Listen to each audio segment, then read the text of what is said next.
There is a brutal statistical reality in behavioral finance that almost no one talks about.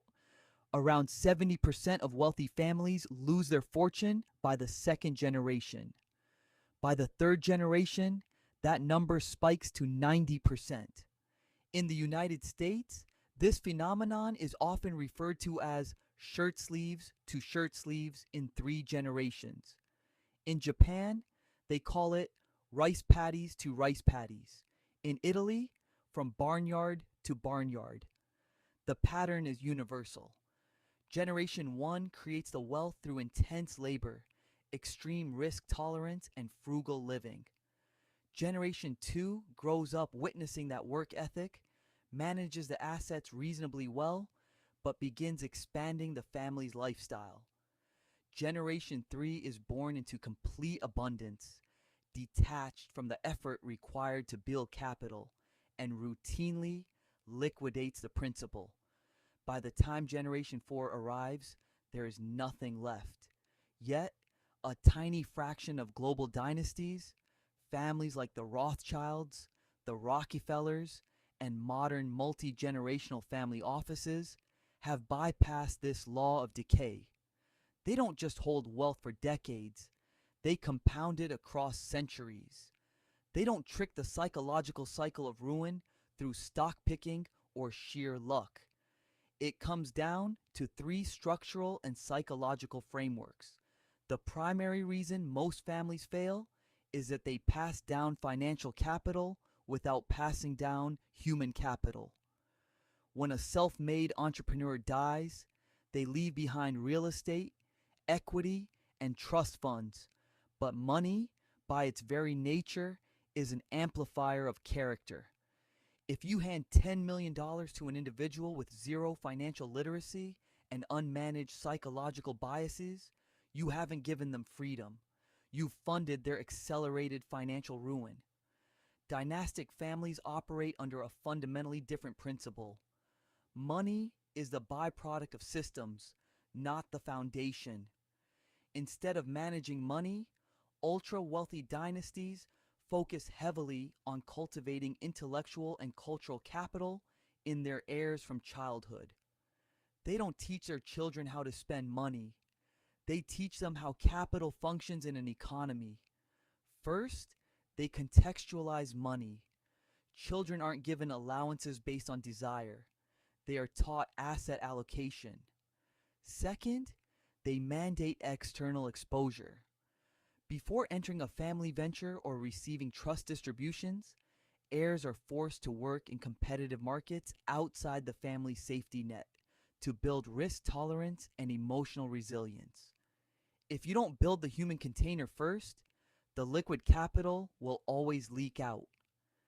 The second strategy is legal and structural. Most people believe that rich families leave their money via a standard will. A will says, "When I die, give my money to my children." This is an open invitation for second-generation liquidation. Multi-generational families almost never pass assets directly to individuals. Instead, they pass assets into irrevocable trusts, dynasty trusts, and family governance structures. In these systems, individual family members do not own the wealth. They are merely beneficiaries of a legal architecture. In a typical dynasty governance system, the principal is untouchable. Family members cannot pull out core capital to buy personal luxury goods or speculative assets. Incentive structures are strictly aligned, meaning distributions from the trust are tied to specific value-adding behaviors, such as matching a beneficiary's earned income, funding higher education, or providing seed capital for vetted business ventures. Major financial requests must be pitched to an independent board or family council, mirroring a venture capital firm. By decoupling individual impulse from capital control, these governance models protect family assets from reckless heirs, divorces, lawsuits, and predatory bad actors. When wealth reaches a critical threshold, families transition from passive investors to operating through a family office. A family office is a private company that handles the complete investment management, tax strategy, legal protection, and philanthropic vision of a single wealthy family. But more importantly, the family office acts as a centralized bank and private equity firm for the family network. Instead of an heir asking a traditional bank for a business loan, they pitch their business plan to the family office.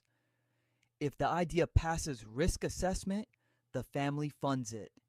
If the venture succeeds, profits flow back into the family trust to compound for the next generation. If it fails, the loss is contained within a structured environment where lessons are documented. This creates a self-sustaining economic ecosystem. The family becomes its own private capital market, completely independent of commercial banking systems. Perhaps the most powerful factor in preventing three-generation ruin is a subtle psychological shift, moving from an ownership mindset to a stewardship mindset. The average person views money through the lens of personal consumption, asking, "What can this money buy for me today?" Multi-generational builders view money through the lens of stewardship, asking, "How can I manage this capital so it survives and expands for the next 50 years?" When heirs view themselves not as owners of a fortune, but as temporary stewards of a legacy, their behavioral patterns change completely. Impulsive luxury buying drops because status signaling is seen as a sign of low financial discipline.